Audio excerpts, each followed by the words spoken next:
Hello दोस्तों, कैसे आप सब। तो भारत ने अपने जो जियोपॉलिटिकल पत्ते हैं वो खेलना शुरू कर दिया है। भू राजनीतिक जो कलाबाजियां हैं, जिसको मनूवर्स बोलते हैं, वो करने शुरू कर दिए हैं। और इसी के तहत भारत के जो विदेश सचिव है विक्रम मिश्री, वो चाइना पहुंचे हैं। और चाइना पहुंच के उन्होंने सबसे पहले जो वहाँ के अंतर्राष्ट्रीय विभाग के प्रमुख हैं लियो जियानचाओ, उनसे मुलाकात की है। दरअसल पिछले 2 महीनों में ये भारत के 2 बड़े अधिकारियों की मीटिंग है। सबको पता होगा कि पिछले महीने हमारे राष्ट्रीय सुरक्षा सलाहकार अजीत डोवल बीजिंग गए थे, जहां जाके उन्होंने चाइना के जो विदेश मंत्री वांग यी, उनसे मुलाकात की। तो इस मुलाकात के कुछ मायने हैं। और आज ही के दिन जब विक्रम मिश्री वहां चाइना में अधिकारियों से मिल रहे थे, ये घोषणा हो गई कि भारत और चाइना के बीच डायरेक्ट फ्लाइट अब शुरू कर दी जाएगी। डायरेक्ट फ्लाइट शुरू करने की मांग बहुत दिनों से चल रही थी। भारत में बहुत सारी ऐसी कंपनियां, अमेरिकी कंपनियां, इनफैक्ट चाइनीज कंपनियां, जो ये मांग कर रही थी कि बहुत सारे एक्सपर्ट्स, बहुत सारे ऐसे टेक्नीशियन, इंजीनियर्स जो चाइना से उनको भारत में लाने हैं, जो किसी विशेष मैन्युफैक्चरिंग की कौशल रखते हैं, उसके स्किल रखते हैं, तो उनको यहाँ आने में दिक्कतें हो रही थी, जिसकी वजह से मैन्युफैक्चरिंग में विशेष करके आप एप्पल मैन्युफैक्चरिंग, जो फोन मैन्युफैक्चरिंग होता है तमिलनाडु में, उसमें, इसके अलावा बहुत सारे चिप मैन्युफैक्चरिंग में, उसमें बहुत सारी समस्याएं आ रही थी। अब सबको पता है कि भारत चिप मैन्युफैक्चरिंग में बहुत ज़्यादा जोर दे रहा है। और अभी गुजरात में, इसके अलावा तमिलनाडु में, हाल ही में उड़ीसा में चिप मैन्युफैक्चरिंग प्लांट बहुत बड़े बड़े स्थापित किए गए हैं। तो आने वाला समय चिप मैन्युफैक्चरिंग का है और चिप का है। तो भारत भी मेड इन इंडिया चिप दुनिया में लाना चाहता है। और जो भारत के टेलीकॉम मिनिस्टर हैं, उन्होंने ऐसा भरोसा दिया है कि अगले वर्ष तक मेड इन इंडिया चिप दुनिया में आ जाएगी। भारत हालांकि चिप डिजाइनिंग में अभी बहुत अग्रणी देशों में है, लेकिन चिप मैन्युफैक्चरिंग में चाइना दुनिया का एक तरीके से सर्वोच्च शिखर पे है। मतलब चाइना का कोई कंपटीटर नहीं है। और भारत में चिप मैन्युफैक्चरिंग मतलब बहुत ही कम होते हैं, लगभग ना के बराबर। तो मेड इन इंडिया चिप अब बनने लगेगी। तो इसके लिए भी जो चाइनीज इंजीनियर्स थे, उनको यहाँ लाने में दिक्कतें हो रही थी। प्लस भारत के बहुत सारे एक्सपर्ट, बहुत सारे बिजनेसमैन जो चाइना आना जाना करते हैं, चाइना से बहुत सारे प्रोडक्ट खरीदते हैं, उनकी बहुत दिनों से डिमांड थी कि भारत और चाइना के बीच डायरेक्ट फ्लाइट शुरू कर दी जाए। तो उस पर सहमति बन गई। इसके अलावा रूस के राष्ट्रपति व्लादिमीर पुतिन ने भी भारत की बहुत प्रशंसा की है। और उन्होंने कहा है कि रूस भारत के साथ द्विपक्षीय संबंधों को और बेहतर बनाने के लिए काम कर रहा है। भारत रूस का एक बहुत ही भरोसेमंद दोस्त है। उन्होंने इस बात पे भी जोर दिया कि रूस भी भारत का एक भरोसेमंद दोस्त रहा है और जरूरत पड़ने पे रूस ने भारत की मतलब हमेशा मदद की है। और भारत ने भी रिटेलिएशन में रूस का हमेशा मदद किया है। तो ये जो दोनों मूव हैं, जैसे अभी एक ही समय पे चाइना के साथ भारत जिस तरीके से रिश्ते बढ़ा रहा है, प्लस रूस का भारत के पक्ष में आना, ये सब तब हो रहा है जब डोनाल्ड ट्रंप एक तरीके से मेक अमेरिका ग्रेट अगेन वाले नारे के तहत पूरी दुनिया को एक तरीके से अपने कंट्रोल में करना चाहते हैं, पूरी दुनिया में अपनी धौंस जमाना चाहते हैं।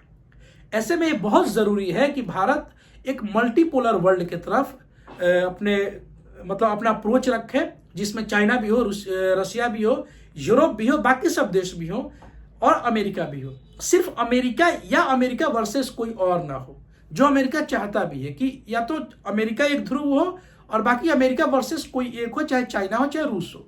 भारत वो नहीं चाहता। भारत शुरू से चाहता है एक मल्टीपोलर वर्ल्ड हो, जहां हम फ्री आजादी से किसी भी देश के साथ अपने राष्ट्रहित के अनुसार हम संबंध कायम कर सके। इसके अलावा भारत भी इस बात पर जोर देता है कि भारत खुद में एक ध्रुव है।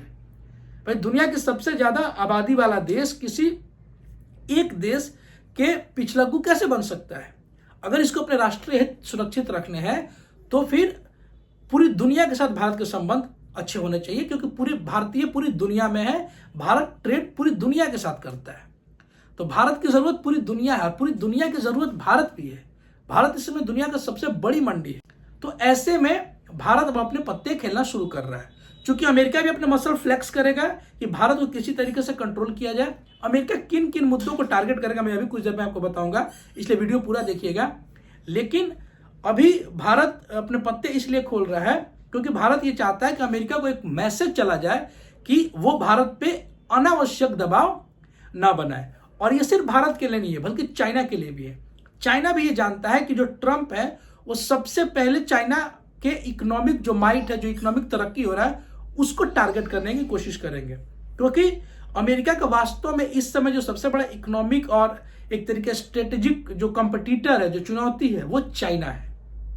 चाइना जिस तरीके से ग्लोबल ट्रेड का बादशाह बनता जा रहा है, और अभी पिछले महीने जो रिपोर्ट आई कि चाइना का जो ट्रेड सरप्लस है दुनिया भर में वो $1 ट्रिलियन को पार कर गया है। ये इनसेन अमाउंट है, मतलब दिमाग को चकरा देने वाला है। $1 ट्रिलियन का अंदाजा इसलिए लगाइए कि जो बड़े बड़े बहुत सारे मुल्क हैं, जैसे तुर्किया है, सऊदी अरेबिया है, अर्जेंटीना है, मिस्र है, इन सब देशों की जीडीपी इतनी नहीं होती है। मतलब ये सारे देश साल भर में इतना मैन्युफैक्चर भी नहीं कर पाते जितना चाइना का अकेले का ट्रेड है। तो इसलिए भी चाइना को अमेरिका अपना एक बहुत बड़ा प्रतिद्वंदी समझता है। इसके अलावा ट्रंप जो 3-4 मसलों पे जिनकी नज़र है, जो सबसे पहला जो मसला है वो है ब्रिक्स को लेके। चूंकि ब्रिक्स में ये बातें चलने लगी थी, ब्रिक्स अपना एक डॉलर के अलावा अपनी एक करेंसी बनाने वाला है। चूंकि ब्रिक्स में देशों की संख्या लगातार बढ़ती जा रही है, तो अमेरिका का जो एक हेजोमनी है दुनिया में, वो उसको ब्रिक्स बहुत बुरी तरीके से चुनौती दे रहा है। तो अमेरिका ये कभी नहीं चाहेगा कि ब्रिक्स इतना बड़ा हो जाए कि अमेरिकी धौंस वाली जो संस्थाएं हैं, चाहे वर्ल्ड बैंक हो गया, चाहे IMF हो गया, इनफैक्ट यूनाइटेड नेशन हो गया, वो सब संस्थाओं से बड़ी कोई संस्था बन जाए। तो जो ब्रिक्स की सबसे मजबूत कड़ी है 2 देश, चाइना और इंडिया, तो उसमें चाहेगा इन 2 देशों को सबसे ज़्यादा टारगेट करो। सबसे पहले वो इंडिया को टारगेट करेगा, क्योंकि इंडिया के अमेरिका के साथ संबंध बहुत प्रगाढ़ है, और भारत के बहुत सारे राष्ट्रहित अमेरिका के साथ जुड़े हुए हैं। अमेरिका के बहुत सारे इंटरेस्ट इंडिया के साथ जुड़े हुए हैं। तो अभी आप कह सकते हैं कि डिप्लोमेसी एट इट्स पीक, मतलब डिप्लोमेसी में सारे पत्ते खुले हुए हैं। अगर किसी को डिप्लोमेसी समझनी हो तो मौजूदा समय में जो अंतर्राष्ट्रीय खबरें चल रही हैं या भारत के विदेश नीति जिस तरीके से चल रही है, उसको कोई फॉलो करे तो पता चलेगा कि डिप्लोमेसी कितनी मजेदार और कितनी मतलब सोचने वाली और कितनी समझने वाली, कितनी धैर्य रखने वाली चीज है। किस तरीके से कहाँ अपने पत्ते चलने चाहिए, किस समय कितना बोलना चाहिए, किसके साथ कैसे संबंध बनाने चाहिए, वो आप यहां देख सकते हैं। देखिए, अगर भारत और चाइना, पहले इनकी बात करते हैं, अगर भारत चाइना चाहते हैं कि वो अमेरिका के जो धौंस दिखाने वाली रणनीति है, जो एक बिहेवियर अभी देखने को मिल रहा है, उसको काउंटर करें, तो सबसे पहले चाइना और इंडिया के बीच में जितने सारे ट्रेड मतलब जो ट्रस्ट डेफिसिट हुआ पड़ा है, जो अविश्वास बना है, विशेष करके 2020 में जब गलवान वैली हुआ था, उसके बाद से जो सीमा पे विवाद है, इन सारे फॉल्ट लाइन को कम करना होगा और खत्म की तरफ जाना होगा। इसके अलावा भारत और चाइना के बीच और बहुत सारे रिश्ते और बहुत सारे फ्रंट पे रिश्ते खोलने होंगे। जैसे भारत चाइना ट्रेड बहुत बड़े स्तर पे होता है, $130 बिलियन के आसपास का ट्रेड है, ठीक है। इस ट्रेड को और आगे बढ़ाना होगा, और इस ट्रेड में जो भारत की सबसे बड़ी चिंता है वो है कि वो ट्रेड बुरी तरीके से चाइना के पक्ष में झुका हुआ है, यानी भारत को बहुत ज्यादा नुकसान हो रहा है उस ट्रेड से। लगभग 80-90 बिलियन डॉलर डेफिसिट में है भारत। तो इसको भी पॉइंट आउट करने की जरूरत है दोनों देशों को। इसके अलावा कल्चरल टाइज बढ़ाने की जरूरत है, जो लगभग खत्म हो चुका है, ठीक है। इसी के तहत आपने देखा होगा जो भारत के विदेश वहां पे जो राजदूत थे, उन्होंने वहां पे एक रामायण का कार्यक्रम कराया, जहां चीन के बहुत सारे जो कलाकार है उन्होंने प्रदर्शन भी किया। तो ये दिखाता है कि भारत हर फ्रंट पे अब चाइना के साथ इंगेज करने की मतलब कोशिश कर रहा है। इसके अलावा भारत और चाइना दुनिया के 2 सबसे बड़े आबादी वाले देश हैं। पूरी दुनिया का लगभग 35 से 40% आबादी सिर्फ इन 2 देशों में रहती है। ऐसे में अगर दुनिया में इलेक्ट्रॉनिक व्हीकल की क्रांति करनी है, रेवोल्यूशन करना है, तो फिर इन 2 देशों में रेवोल्यूशन होना बहुत ज्यादा जरूरी है। चाइना इलेक्ट्रॉनिक व्हीकल का मास्टर है। चाइना की जो इलेक्ट्रॉनिक व्हीकल की सबसे बड़ी कंपनी है वो है BYD, जिसने पूरी दुनिया में तहलका मचा रखा है। उसकी जो सस्ती टेक्नोलॉजी और जो एफिशिएंट टेक्नोलॉजी है, उसका तोड़ ना अमेरिका के पास है ना यूरोप के पास है। चाइना में लगभग 50 ऐसी कार कंपनियां जो इलेक्ट्रॉनिक व्हीकल बनाती हैं, 50। भारत में सिर्फ 2 कंपनियां हैं जो बड़े स्तर पर कार मैन्युफैक्चर करती है, जैसे महिंद्रा और टाटा। और ये दोनों कंपनियां बहुत तेजी से कोशिश कर रही हैं कि जितनी जल्दी हो सके इलेक्ट्रॉनिक व्हीकल अच्छे से प्रोड्यूस किया जाए, क्योंकि पूरी दुनिया अब इसकी तरफ जाना चाहती है। इन 2 देशों में अगर इलेक्ट्रॉनिक गाड़ियां चलने लगेंगी तो जो कार्बन एमिशन खत्म करने का सपना दुनिया देख रही है, उसको एक बहुत बल मिलेगा। और चूंकि भारत और चाइना का जो लेबर मार्केट है वो अमेरिका और यूरोप, इन सब जो देश हैं, इनसे बहुत कम है लेबर का जो खर्च है, इसलिए यहाँ पे जो कारें बनेंगी वो पूरी दुनिया में सबसे सस्ती बनेंगी।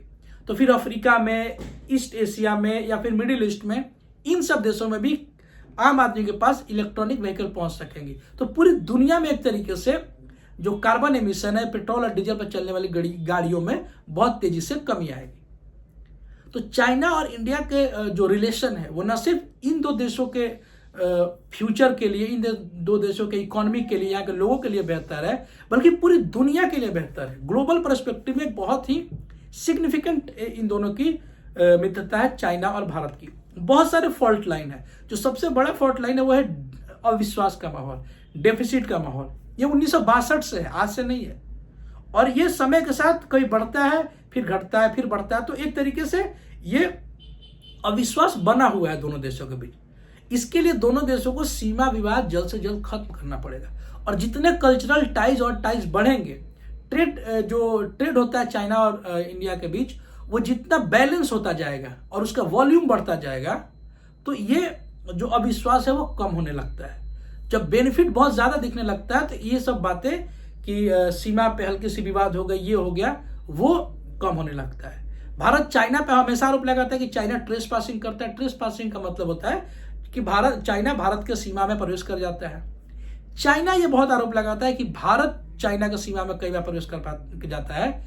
लास्ट ईयर सांग्रीला डायलॉग जो सिंगापुर में हुआ था, वहां पे चाइना ने एक दिन पहले मीटिंग करके ये बात कही थी कि 2024 में भारत 500 से ज्यादा बार चाइना की सीमा में प्रवेश किया है।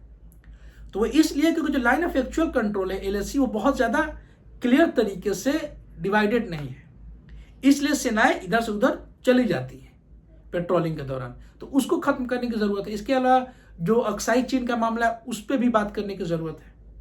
तो ये दो मुद्दे सबसे इंपॉर्टेंट है, जिस पे विक्रम मिश्री साहब इसमें जाकर के बात करेंगे। चाइना और भारत के जब संबंध इतने मजबूत होंगे तो फिर अमेरिका इस बात को कहने में सोचेगा, वो भी अपने जब कैलकुलेशन करेगा तो इस बात को सोचेगा कि भारत और चाइना को हम डायरेक्टली धमकी नहीं दे सकते, क्योंकि इससे क्या होगा, अमेरिका में पूरी दुनिया में अविश्वास फैलेगा, जो कि फैल भी रहा है। तो फिर पूरी दुनिया का विकल्प के तौर पे दिखेगी। और अमेरिका ये कभी नहीं चाहेगा कि कोई ऐसा फोरम विकल्प बन जाए। भारत भी नहीं चाहेगा कि केवल एक पक्ष जो चाइना लेड हो वो केवल स्ट्रांग हो जाए। भारत चाहता है सारे जो फ्रंट है वो खुले रहे भारत के लिए। इसलिए भारत अमेरिका के साथ भी अपने संबंध अच्छे रखेगा। कल ही भारत के जो अमेरिका के विदेश मंत्री है मार्को रूबियो, उन्होंने इस बात को पे बल दिया है कि अमेरिका भारत के साथ अपने इकोनॉमिक टाइज को और प्रगाढ़ करना चाहता है और स्ट्रांग करना चाहता है। और भारत अमेरिका ट्रेड की जो सबसे अच्छी बात है कि वो ट्रेड भारत के पक्ष में है।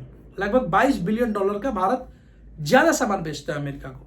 बहुत बड़ी मात्रा में भारतीय अमेरिका में रहते हैं, अमेरिका में नौकरी करने जाते हैं।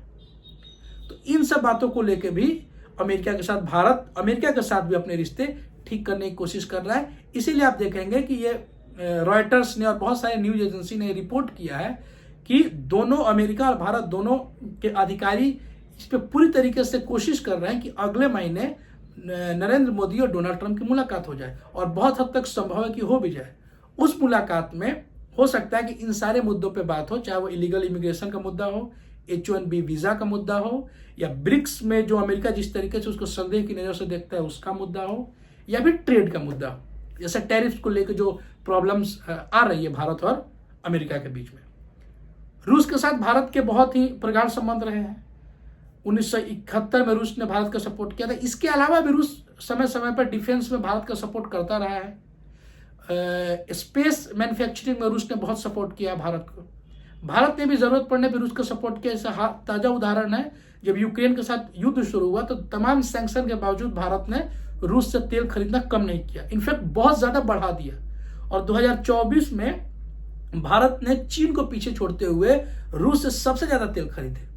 उससे रूस की इकोनॉमी को तो फायदा हुआ ही, भारत की इकोनॉमी को भी फायदा हुआ, क्योंकि रूस ने बहुत ही सस्ते कीमत पे, मतलब मार्केट के अपेक्षा बहुत ही सस्ते कीमत पे भारत को क्रूड ऑयल बेचा, जिससे भारत की जो इन्फ्लेशन बढ़ सकता था प्राइस बढ़ने की वजह से, वो कंट्रोल में रहा।